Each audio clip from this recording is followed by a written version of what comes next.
아시겠습니다. 이때의 기적을 일으키는 자, 이때의 기적을 일으키는 자.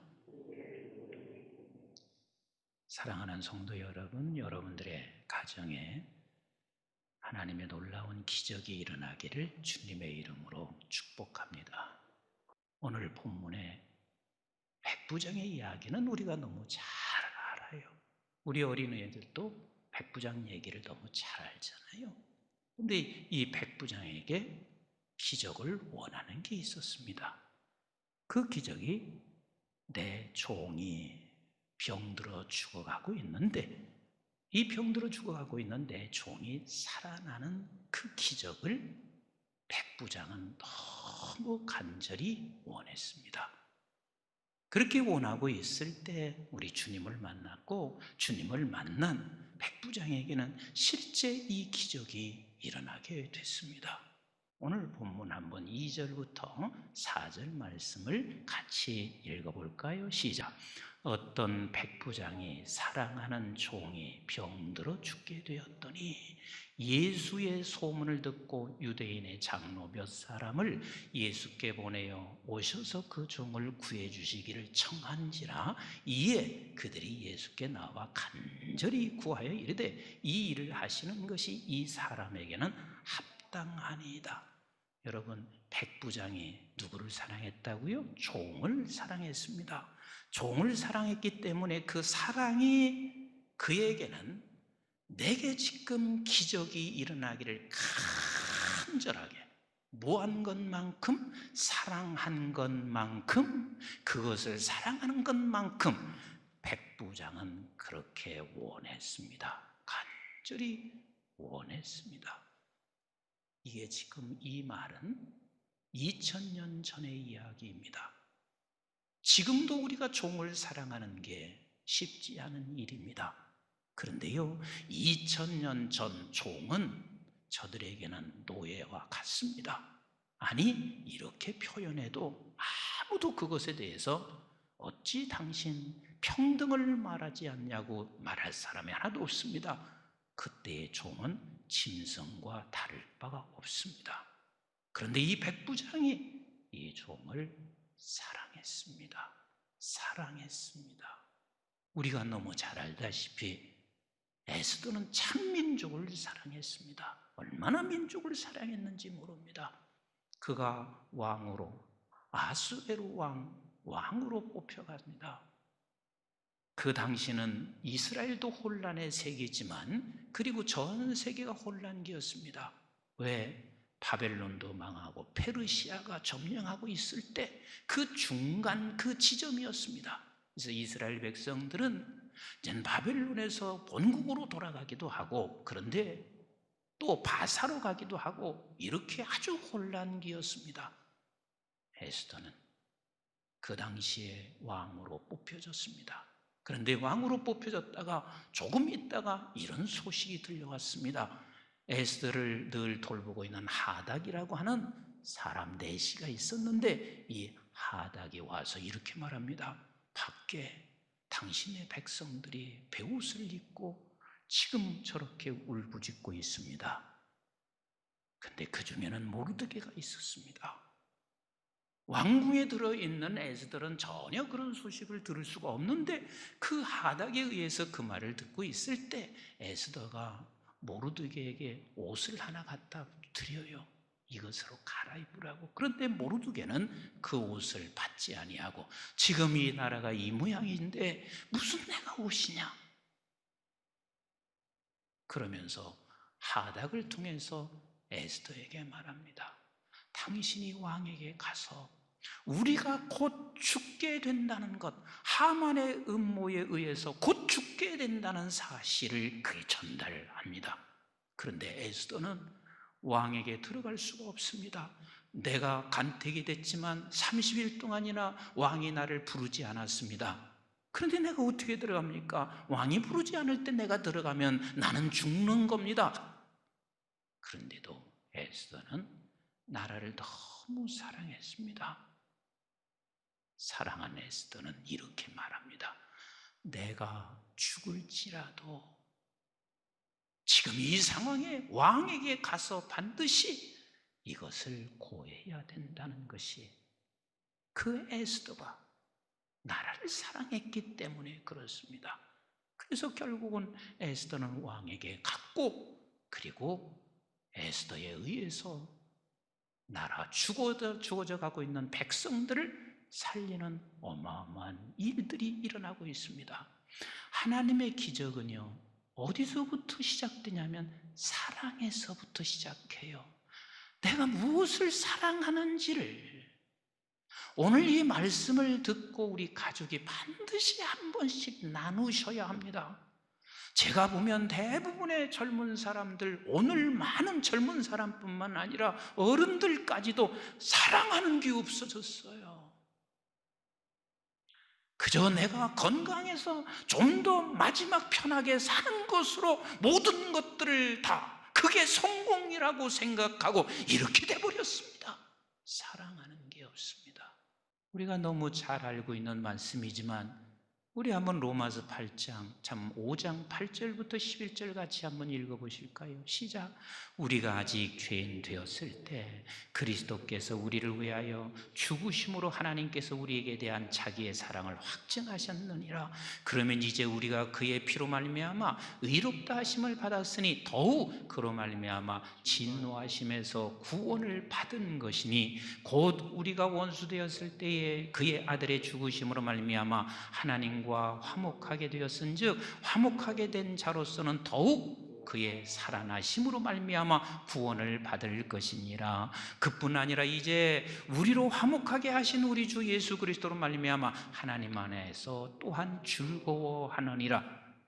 우리 주님이 우리 인류를 사랑하심으로 우리를 구원시켰을 뿐만 아니라 하나님과 우리 사이에 화목이 되어 우리가 늘 행복하고 즐거운 자로 이 결과를 얻게 하신 것은 우리 예수 그리스도께서 인류를 그만큼 사랑하셨기 때문에 그런 결과가 나오고 있는 것처럼 오늘 진지하게 우리 가족이 함께 나 혼자 있으면 혼자 진지하게 이 질문 앞에 서봤으면 좋겠어요. 나는 무엇을, 누구를 내가 사랑하고 있는지. 말세가 되면 그 질문 앞에 답은 이것밖에 없습니다. 디모데후서 3장 1절부터 같이 한번 읽어보세요. 이 질문 앞에 답은 이것밖에 없어요. 우리 시작. 너는 이것을 알라. 말세에 고통하는 때가 이르러 사람들이 자기를 사랑하며 돈을 사랑하며 자랑하며 교만하며 비방하며 부모를 거역하며 감사하지 아니하며 거룩하지 아니하며 무정하며 원통함을 풀지 아니하며 모함하며 절제하지 못하며 사나우며 선한 것을 좋아하지 아니하며 배신하며 조급하며 자만하며 쾌락을 사랑하기를 하나님 사랑하는 것보다 더하매 경건의 모양은 있으나 경건의 능력은 부인하니 이 같은 자들에서 내가 돌아서라. 다시 질문합니다. 여러분들은 지금 무엇을, 누구를 사랑하고 있습니까? 진짜 기적을 바란다면 여기서 돌아서야 합니다. 진짜 기적을 원한다면 돌아서야 합니다. 만약에 돌아서지 아니하면 우리는 반드시 자기를 사랑합니다. 망하는 것을 사랑하는 것으로 우리는 끝을 냅니다. 하나님은 지금 말씀하시고 있습니다. 돌아서라. 어린 자녀들에게 우리 가르칠 수 있어야 합니다. 얘야, 하나님 사랑하는 사람은 민족 사랑할 수밖에 없어. 하나님 사랑하는 사람은 인류를 사랑할 수밖에 없어. 하나님 사랑하는 사람은 교회를 사랑할 수밖에 없어. 하나님 사랑하는 사람은 하나님의 백성을 사랑할 수밖에 없어. 우리는 뭘 가르쳐 왔나요? 뭘 강조해 왔나요? 돌아서야 기적은 일어납니다. 그리고 백부장이 종을 사랑하는 것으로 끝나지 않습니다. 기적이 일어나려면 반드시 그 다음 단계로 갈 수밖에 없어요. 왜? 백부장도 이 종을 치료하기 위해서 모든 것들을 다 동원했을 것입니다. 왜요? 그는 그래도 어느 정도 힘이 있잖아요. 그래서 자기가 아는 지식 그리고 자기의 모든 것들을 다 동원해서 이 종을 살려내려고 하지 않았겠어요? 왜? 사랑하니까. 그런데 결국은 백부장은 자기의 힘으로 안 된다는 사실을 알게 됩니다. 즉, 이젠 하나님 앞에 종이 됩니다. 겸손해집니다. 주님 앞에 종이 됩니다. 즉, 기적이 일어나려면 사랑하는 게 있어야 되고, 사랑하는 것으로 마치는 것이 아니라 이제는 주님 없이는 도대체 이 기적은 일어날 수가 없음을 알고 그분 앞에 무릎을 꿇는 것. 그래서 두 번째는 겸손해야 기적이 일어납니다. 우리 한번 7절, 8절 같이 한번 읽을까요? 시작. 그러므로 내가 주께 나아가기도 감당하지 못할 줄을 알았나이다. 말씀만 하사 내 하인을 낫게 하소서. 나도 남의 수하에 든 사람이요 내 아래에도 병사가 있으니 이더러 가라 하면 가고 저더러 오라 하면 오고 내 종더러 이것을 하라 하면 하나이다. 자, 이거 보세요. 여러분, 겸손이라는 게 나 못해요 이렇게만 하는 게 겸손인가요? 윤리적인 것으로 겸손과 교만을 우리가 이해해서는 안 됩니다. 여러분, 교만은 하나님 앞에서 제일 악한 거예요. 왜 하나님 앞에서 악하다고 하는 줄 아세요? 늘 자기 생각대로 살아가기 때문에 그렇습니다. 그럼 반대로 겸손은 하나님 앞에서 가장 선인 거예요. 왜요? 내 생각은 종이니 접은 거예요. 말씀만 하세요. 가라 하면 가고 오라 하면 옵니다. 나도 수하의 종이 있는데 내가 주님 앞에 내가 종이 됐습니다. 이게 겸손인 거예요. 즉 아버지 앞에 무릎을 꿇는 게 이게 겸손인 거예요. 어떤 상황이든 하나님의 말씀 앞에 무릎을 꿇으면 결국은 나중에 하나님께서 우리에게 기적을 베풀어 주시는 우리 하나님이세요. 사람의 말과 경험의 말보다 우리 하나님이 주시는 지혜의 말씀 앞에 우리가 무릎을 꿇으면 반드시 하나님께서 기적을 베풀어 주세요. 우리 한번 베드로전서 5장 5절부터 6절 너무 잘하는 말씀인데 같이 한번 읽어봅니다. 시작. 젊은 자들아 이와 같이 장로들에게 순종하고 다 서로 겸손으로 허리를 동이라. 하나님은 교만한 자를 대적하시되 겸손한 자들에게는 은혜를 주시느니라.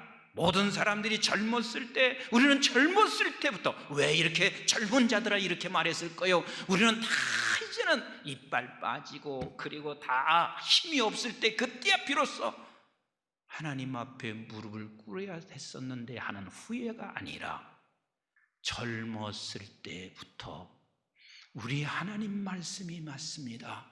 아버지 하나님의 말씀 앞에 무릎을 꿇는 것, 이것을 지금 원하시고 있습니다. 6절 같이 읽습니다. 시작. 그러므로 하나님이 능하신 손 아래에서 겸손하라.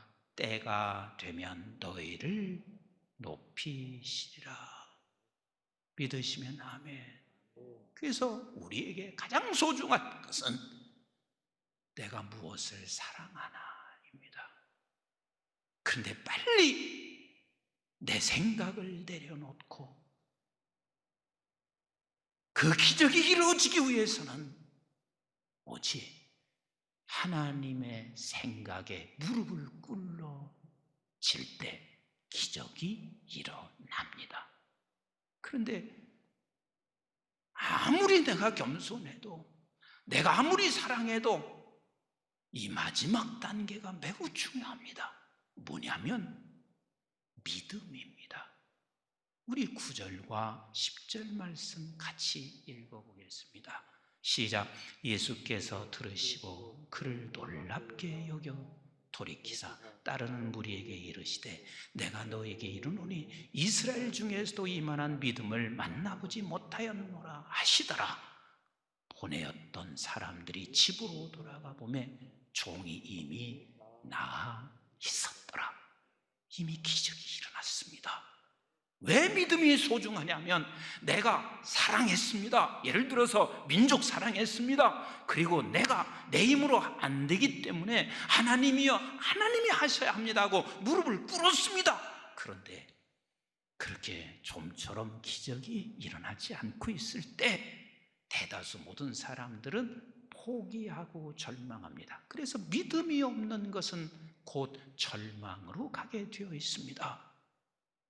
그래서 우리 하나님께서는요, 믿음이 없는 백성들을 가장 슬퍼하시고 오늘 이 본문처럼 믿음이 있는 자를 바라보실 때 우리 주님이 너무 행복하고 기뻐하시는 우리 주님이세요.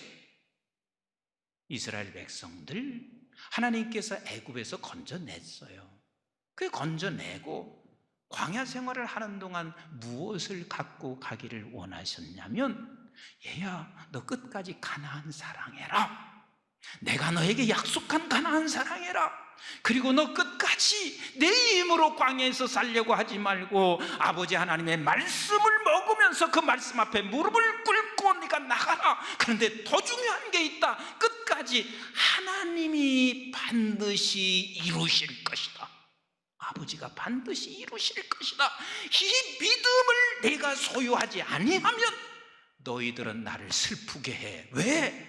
저들은 이 믿음이 상실되는 순간 두려워하기 시작합니다. 두려워하기 시작하면서 종국에는 저들은 우상을 만들게 될 것이고, 그리고 결국은 아버지 하나님이 매를 들어야 하는 그런 형국이 되니 하나님이 얼마나 슬퍼하겠어요. 그러나 끝까지 믿음으로 가고 있을 때 우리 하나님이 얼마나 기뻐하시는지 아십니까? 우리 한번 출애굽기 14장 13절부터 같이 읽어보겠습니다. 시작. 모세가 백성에게 이르되 너희는 두려워하지 말고 가만히 서서, 이게 언제를 말하고 있는 줄 아세요? 애굽에서 건져냈어요. 그런데 앞에 홍해가 있는 거예요. 홍해가 있단 말이에요. 우리를 건져냈어요. 그런데 지금 코로나가 장벽이 있고, 그런데다가 이게 도대체 다음 세대를 보니까 아무런 희망이 없어요. 그래서 이제 한국교회는 이제 더 이상 어렵겠구나. 홍해같이 홍해가 있는 것을 그 홍해를 바라보며 절망하고 있을 때 하나님이 하시는 말, 두려워하지 말고 가만히 서서 여호와께서 오늘 너희를 위하여 행하시는 무엇을 보라? 구원을 보라. 구원을 보고 믿으란 말이에요. 너희가 오늘 본 애굽 사람을 영원히 다시 보지 못하리라. 14절 같이 읽어요. 시작. 여호와께서 너희를 위하여 싸우리니 너희는 가만히 있을지니라. 믿으시면 아멘. 우리 하나님을 바라보시고 끝까지 믿으셔야 결국은 기적이 일어나며 그 기적을 내가 목도하게 되어 있습니다. 15절 봅니다. 시작. 여호와께서 모세에게 이르시되 너는 어찌하여 내게 부르짖느냐? 이스라엘 자손에게 명령하여 앞으로 나가게 하고 지팡이를 들고 손을 바다 위로 내밀어 그것이 갈라지게 하라. 이스라엘 자손이 바다 가운데서 마른 땅으로 행하리라. 끝까지 믿는 자에게 그를 통해서 기적이 일어나게 하시는 우리 하나님이십니다. 아멘이신가요? 아멘이신가요? 지금 누가 믿을 사람이요? 애굽에서 나온 저와 여러분들이잖아요. 우리 주님께서 지금 이렇게 말씀하시고 있는 걸 기울여 들으셔야 합니다. 우리 한번 마태복음 17장 14절로 같이 한번 읽어보실까요? 14절 시작. 그들이 무리에게 이르매 한 사람이 예수께 와서 꿇어 엎드려 이르되 주여 내 아들을 불쌍히 여겨서 그가 간질로 심히 고생하여 자주 불에도 넘어지며 물에도 넘어지는지라. 내가 주의 제자들에게 데리고 왔으나 능히 그치지 못하리라. 지금 제자들에게 갔는데 못 고쳤대요. 못 고쳤어요. 근데 예수께서 뭐라고 하시냐면, 시작. 예수께서 대답하여 이르시되 믿음이 없고 패역한 세대여, 내가 얼마나 너희와 함께 있으며 얼마나 너희에게 참으리요. 그를 이리로 데려오라 하시니라. 끝까지 주님께서는 내와 함께하고 있으니 믿어야 되는데 언제까지 네가 이렇게 패역한 세대 속에 살고 있느냐? 한번 여러분들에게 묻습니다. 우리 주님이 여러분들과 함께 하시고 계신 것을 믿으십니까? 정말 믿으십니까? 그러면 어떤 상황 속에서도 끝까지 우리가 믿는 자, 그래서 우리 주님께서 이렇게 18절에 말씀하시고 있습니다. 시작. 이에 예수께서 꾸짖으시니 귀신이 나가고 아이가 그때부터 나으니라. 19절. 이때에 제자들이 조용히 예수께 나와 이르되 우리는 어찌하여 쫓아내지 못하였나이까? 20절 시작. 이르시되 너희 믿음이 작은 까닭이라. 진실로 너희에게 이르노니 만일 너희에게 믿음이 겨자씨 한 알만큼만 있어도 이 산을 명하여 여기서 저기로 옮겨지라 하면 옮겨질 것이요 또 너희가 못할 것이 없으리라. 이해가 어려운 이야기입니다. 겨자씨 한 알만한 믿음, 겨자씨 한 알만한 믿음, 이것이 있으면 이 산이, 내가 이 산을 명하면 저쪽으로 옮겨집니다. 이게 도대체 무슨 소리인 줄 아세요? 저와 여러분들은 겨자씨 한 알만한 생명이 우리 속에 있으신 것을 믿으시면 아멘. 우리가 구원받은 것은 겨자씨 한 알만한 생명이 우리 속에 있습니다. 그러면 우리는 이 산이 명하여 저 서쪽으로 옮겨지라 하면 옮겨진다는 것을 끝까지 믿는 거요. 우리가 끝까지 내가 믿었던 것을, 겨자씨 한 알만한 생명을 소유한 자는 이것을 끝까지 믿고 가는 거요. 말씀 결론을 맺습니다. 나는 우리 모든 사랑하는 식구들에게 여러분들이 이때에 기적을 일으키는 자가 되시기를 주님의 이름으로 축복합니다. 우리 옆에 있는 분에게, 우리 딸에게, 아들에게, 부모님에게, 서로 부부에게 이때에 기적을 일으키는 자 될지어다 하고 함께 축복하세요. 이때에 기적을 일으키는 자 될지어다. 그러려면 오늘 예배 마치고 나서 우리는 하나님을 믿는, 하나님을 사랑하는 자가 무엇을 내가 사랑해야 할지를 반드시 물으면, 즉각 물으면 대답하기 되고, 이것을 이루어 가는 데는 내 힘으로 할 수 없어서 우리 주님 앞에 무릎을 꿇고 주의 말씀만 하세요. 내가 그리하겠습니다. 그리고 어떤 상황에도 끝까지 하나님이 이루실 것을 믿고, 그것을 믿고 우리가 잠잠히 하나님 앞에 나가면 반드시 이 일을 이루실 것입니다. 나는 우리 교회에 주신 백부장의 종을 사랑한 우리 교회에 주신 기적, 이것은 민족 복음화와 세계 선교입니다. 그러면 우리는 이 민족과 온 세계를 정말 사랑하는 마음을 갖도록 성령님 도와주세요. 그런데 이 민족 복음화와 세계 선교는 내 힘으로 할 수가 없습니다. 겸손하게 하나님께, 주님께 성령의 도움을 날마다 구하시고, 이 세계가 모두가 다 이제는 기독교가 끝났다 해도 겨자씨 안 할 만한 믿음을 소유한 우리 성도들은 끝까지 믿고 믿음으로 하나님이 일하시는 것을 목도하시는 우리 모두가 되시기를 주님의 이름으로 축복합니다. 기도하겠습니다. 생명의 말